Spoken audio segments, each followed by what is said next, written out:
Session કોર્ટમાંથી જામીન મળ્યા બાદ આશીષ જોશી આજે બહાર નીકળ્યા છે।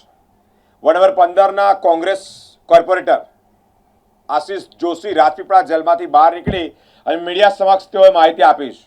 કહ્યું છે કે સત્યનો વિજય થયો છે। દારૂની હેરાફેરી કેસમાં તેઓ પર એફઆરઆઈ એટલે કે તેઓ પર ફરિયાદ અને ફરિયાદ બાદ કેસ ચાલ્યો। કેસ ચાલતાની સાથે સેશન કોર્ટમાં તેઓની જામીન અરજી મંજૂર થઈ છે અને આજે રાજપીપળા જેલમાંથી બહાર નીકળતાની સાથે જ મીડિયા સાથે તેઓએ વાતચીત કરીને વધુ માહિતી આપી છે। માં કોઈ અનુભવ લેવાની જગ્યા તો છે નહીં, પણ સત્યની જીત થાય છે। હંમેશા ન્યાય આ દેશમાં છે અને રહેવાનો છે।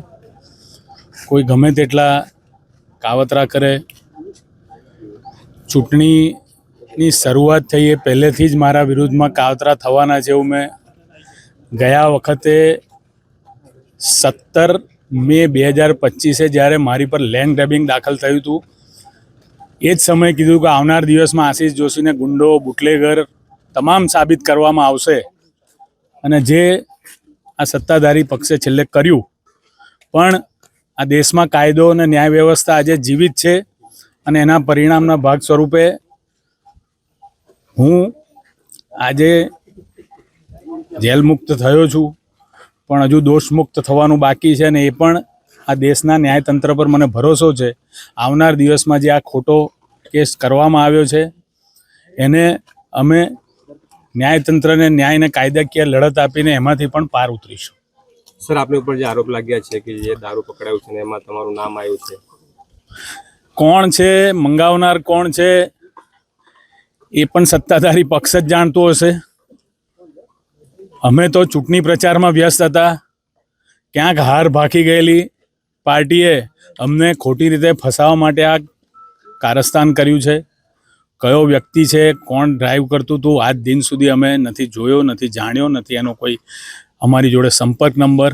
એમણે સામેથી અમને ફોનો કર્યા છે, એ બધી જ પુરાવા અમે પોલીસ વિભાગને આપ્યા, પણ ક્યાંક ને ક્યાંક પોલીસ તંત્ર એ પુરાવા પણ ધ્યાને નથી લીધા। પણ એ બધી જ લડત હવે આવનાર દિવસમાં જ્યારે કાયદાનું કામ કરશે અને અમે અમારા વિદ્વાન ધારાસભ્ય એનો જવાબ કોર્ટમાં આપશે। સર, જે હરની બોટકાંડ થયું અને આપે જ્યારથી મુદ્દા ઉઠાવવાનું શરૂ કર્યું ત્યાર પછી તમે તકલીફોમાં મૂકવા માંડ્યા, તો આગળ આપની જે હરની બોટની જે પીડિતો છે, જેમના માતા પિતા છે, એમના માટે ન્યાય માટેની તમારી લડત ચાલુ રહેશે કે શું કરશે એમાં? આ એમના માટેની લડતનો જ એક ભાગ છે।